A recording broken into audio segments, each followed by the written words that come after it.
सफेद पवन भैया, मैं गए सो महीना संकल्प दीक्षा ली थी 9 तारीख को, आपको पूछ के ही ली थी। और अभी 1 महीना हो चुका है मैं संकल्प दीक्षा लेके। मेरे मन में बहुत बुरे तरह से ख्याल आते हैं, बुरे बुरे विचार आते हैं। मन को कितना रोकने की कोशिश करती हूँ फिर भी नहीं रोक पाती। मुझे क्या तो सलूशन दो पवन भैया, मैं बहुत थक चुकी हूँ।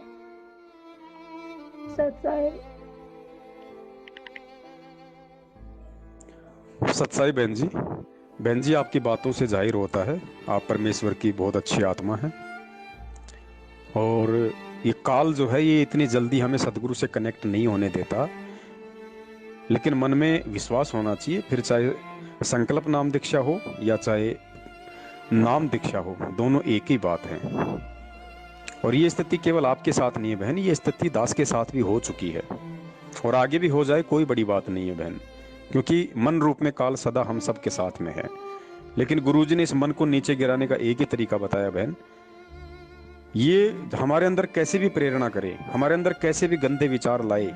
मैं आपके भाव समझ रहा हूं जो आप कहना चाहती हैं, आप जुबान से नहीं बोलना चाहती। बाकी हम भगत भाई बहन हैं, हम एक परमेश्वर के बच्चे, हम एक दूसरे की बातों को जान सकते हैं, समझ सकते हैं। तो ये हमें नीचे गिराने की बार बार कोशिश करेगा, और इस समय तो ज्यादा कोशिश करेगा। और ये आपके अकेले के साथ नहीं हो रहा है, इसलिए डरने और घबराने की जरूरत नहीं है। ये बहुत सारे भक्तों के साथ हो रहा है, लेकिन वो बेचारे शर्म के मारे बोल नहीं पाते। कोई बात नहीं, लेकिन संघर्ष उनको भी करना पड़ेगा, संघर्ष आपने भी करना पड़ेगा।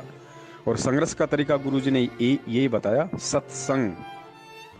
क्योंकि ये यही चाहता है कि इनके अंदर मैं ऐसी ऐसी कुभावना, कुविचार, गंदे विचार, अश्लील विचार इनके दिमाग में भर दूं भक्ति के प्रति, परमात्मा के प्रति, अन्य किसी भी भाई बहन के प्रति।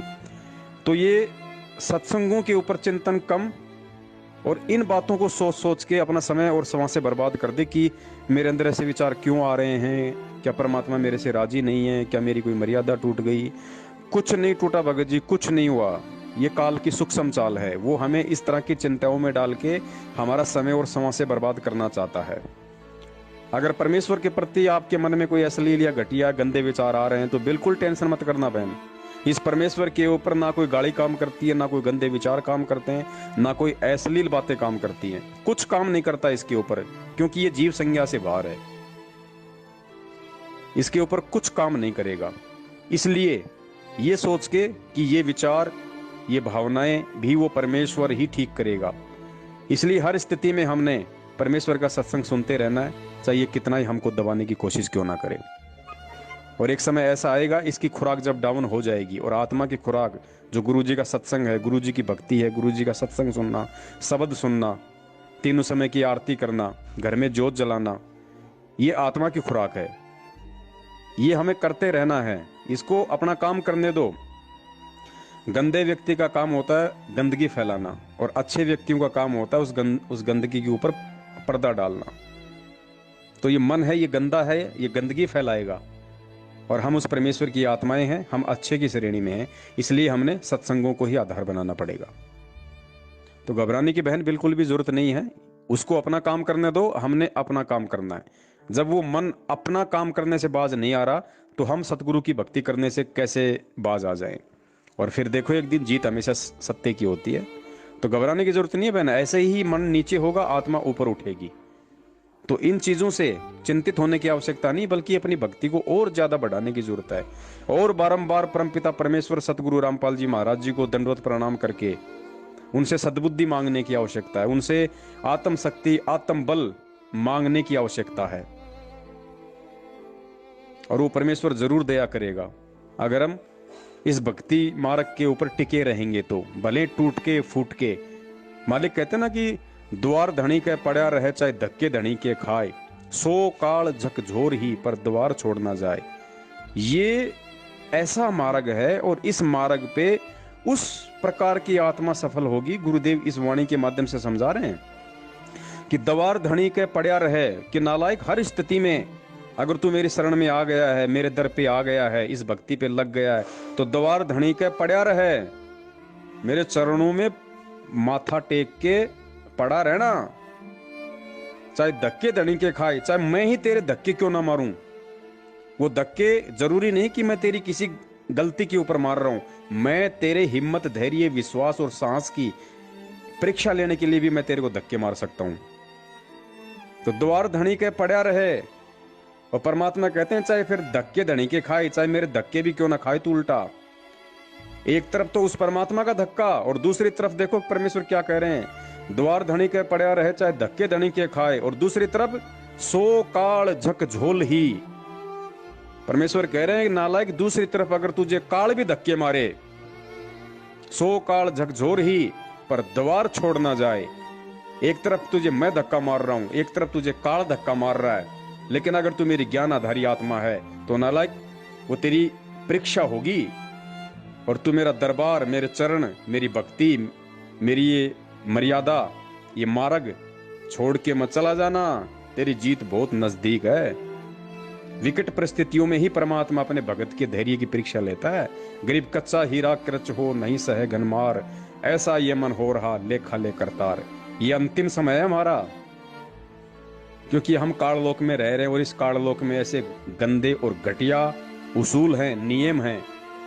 अंतिम समय में जीव हिम्मत हारने लगता है हमेशा। अंतिम समय में किसी आदमी को 5 किलोमीटर जाना है, जब वो 4 किलोमीटर पहुंच जाता है और उसको मालूम नहीं है कि जगह और कितनी दूर है, उसका घुटने टूटने लगते हैं 4 किलोमीटर आगे चल के, क्योंकि उसको पता नहीं कि नालायक तू जीत के बहुत नजदीक है, 1 किलोमीटर आगे तेरी मंजिल है।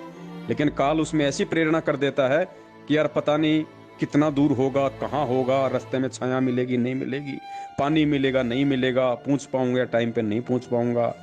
लेकिन उसको पता नहीं कि जब तू हताश हो, जब तू निराश हो, जब तेरा मन तुझे तोड़ने की कोशिश करे, तो उस समय सोचना कि तू जीत के बहुत ज्यादा नजदीक है। तो हर स्थिति में हमने इस परमेश्वर के दरबार में, इस परमेश्वर का कुत्ता बन के इसके चरणों को चाटते रहना है। चाहे किसी भी स्तर पे हमें कोई भी तोड़ने की कोशिश क्यों ना करे, चाहे हमें कोई ये काल भगवान परिवार वालों को निमित्त बना के, समाज वालों को निमित्त बना के, रिश्तेदारों को निमित्त बना के, नौकरी करते हैं तो बॉस को निमित्त बना के, प्राइवेट काम करते हैं तो कंपनी वालों को निमित्त बना के, रोड पे चल रहे हैं तो वैसे कोई गाड़ी मार दे, कोई धक्का मार दे, किसी भी तरीके से ये हमें तोड़ने की कोशिश करेगा इस समय साम दाम दंड भेद से, क्योंकि ये इसको मालूम है कि ये मेरा जो खाना है वो मेरे मुख से छीना जा रहा है। तो बहन, हर स्थिति में हमने ज्ञान को आधार बनाना पड़ेगा, और ज्ञान ही हमें भक्ति मार्ग पे जीवित रखेगा। आज सतगुरु हमसे दूर बैठ के यही परीक्षा ले रहा है, सिर्फ ज्ञान की। 27 साल कम नहीं होते। 27 साल में अगर गधे को गीता पढ़ाई जाए तो श्लोक बोलने लग जाएगा टक। फिर हम तो मानव शरीरधारी प्राणी और सीधे उस परमेश्वर के बच्चे हैं। हम कैसे पीछे हट सकते हैं, हम कैसे हिम्मत हार सकते हैं। 27 साल से अनवरत वो परमपिता परमेश्वर लोगों की गालियां खा रहा है, 2 बार जेल चला गया। रोहतक जेल में तो परमेश्वर ने 2006 में छाती के बाल तक उखड़वाए थे बहन जी। पुलिस वालों ने रिमांड के दौरान उस परमात्मा के छाती के बाल तक उखाड़े थे। पूरी रोहतक जेल में परमात्मा झाड़ू मारा करता था, लेकिन उसने किसी को यह तक नहीं कहा कि मैं नहीं मारूंगा, क्योंकि ये संत और साधु के स्वभाव में नहीं होता।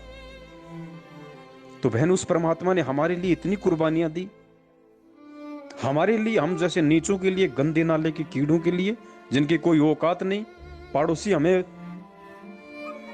पूछते तक नहीं, रिश्तेदारों में हमारी कोई इज्जत, कोई औकात नहीं, और वो सारी सृष्टि का मालिक हमें इतना हमें इज्जत दे रहा है। सत्संग में कहता है कि मैं तुम्हारा गुलाम बन के, मैं तुम्हारा दास बन के भी मैं चाहता हूं कि तुम भक्ति करो।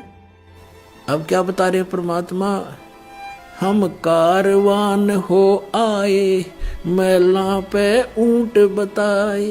हम, परमात्मा खुद कहते हैं, हम सतलोक से, अमरलोक से सतगुरु आए, रूप धरा करवाना, और ढूंढत ऊंट मैल पर डोले, और बुझे साहब आना। कहते हैं 100 चल सीधर मैं करूं। पुण्यात्माओं, एक पुण्यात्मा के लिए जैसे वेद बताते हैं कि वो परमेश्वर अपने ऊपर रहता है, वहां से गति करके आता है, अच्छी आत्माओं को, दृढ़ भक्तों को उनको मिलता है, उनको उपदेश देता है, ज्ञान देता है। वो परमात्मा कबीर जी है, और किस प्रकार वो भटक रहे हैं अपनी आत्माओं के लिए। अब एक जीव को काल के जाल से हटाकर सतमार्ग पर लगाने के लिए मालिक ने कितने कष्ट उठाए। पुण्यात्माओं, कुछ आंख खोलो। उस परमात्मा को हम बहुत युगों से दुखी कर रहे हैं। अब समय आ गया यहाँ से निकलने का। और अपनी वाणी में परमात्मा कहता है कि तेरे पक्की पावड़ी और मेरे तन का चाम, कि हे प्यारी आत्मा, अगर तू मेरी भक्ति पे लगी रही तो एक समय ऐसा आएगा मैं तेरे पे इतना प्रसन्न हो जाऊंगा कि मैं अपने शरीर की चाम उतार के उसके चमड़े, मैं उसके जूते बना के मैं तेरे को पहना दूं। मैं अब क्या कहें भाई, अब क्या वो परमात्मा हनुमान जी की तरह के छाती फाड़ के दिखाएगा कि मैं ही कबीर हूं और मैं ही तुम्हारा असली बाप हूं और मैं ही सतलोक से तुम्हें लेने के लिए आया हूं। फिर इस ज्ञान का क्या महत्व रह जाएगा? इस बिचली पीढ़ी में जन्म देने का क्या औचित्य रह गया? ये शास्त्रों से प्रमाण दिखा दिखा के रातों को जाग जाग के अपनी आंखें खराब करने का उस परमेश्वर का क्या मकसद रह गया? फिर हमसे बड़ा गधा कौन होगा? बहन, आप अच्छी आत्मा है। काल की इन सूक्ष्म चालों से बस हमें सावधान रहना है। ये हमें तोड़ ना पाए, ये हमें मरोड़ ना पाए। हर स्थिति में कुछ भी हो, ये हमारा गोल्डन चांस है, ये अंतिम दाव, अंतिम समय है।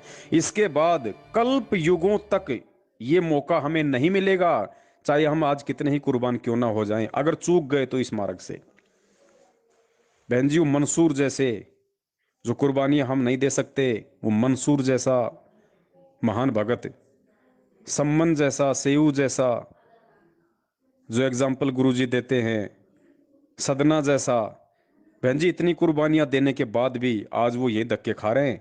आप और हमारे बीच में ही हैं वो आत्माएं। अब है उनके भी पार होने का समय। तो सोचो, हमें तो परमात्मा सहज में मिल गया। सहज में कोई कुर्बानी नहीं देनी पड़ रही, कुछ नहीं करना पड़ा। हमारे बदले की सारी कुर्बानियां वो दे रहा है। आज अगर वो परमात्मा जेल में है तो बहन जी, ये गांठ मार लेना इस बात को, वो हमारे हिस्से की जेल काट रहा है। अगर वो हमें समय रहते अपनी शरण में नहीं लेता तो हमारे कर्म इतने खराब थे, इतने घटिया थे, आज हम जेल में होते उल्टे सीधे काम करके। लेकिन हमें भक्ति करवाने के लिए हमें उस परमेश्वर ने समय दिया और खुद जाके जेल में बैठ गया, चाहे कोई भी कारण बनाओ, हमें भक्ति करवाने के लिए। और हम बाहर ड्रामेबाजी, राजनीति, आरक्षणबाजी, रक्तदान, देहदान, गुंडों की जांच, रैलियों में जा जाके वहां पे दांत निकाल रहे हैं जगत वालों के साथ। धिक्कार है हमको। उस परमेश्वर का मन तो ऐसा करता होगा कि मैं किसी टांग कटे हुए कुत्ते को मानव जन्म देके मैं उसको भक्ति करवाऊं और इन नालायकों को मैं गधा बना दूं। जो कर्म आज संगत कर रही है, उस भगवान की शरण में आके ये ज्ञान लेके।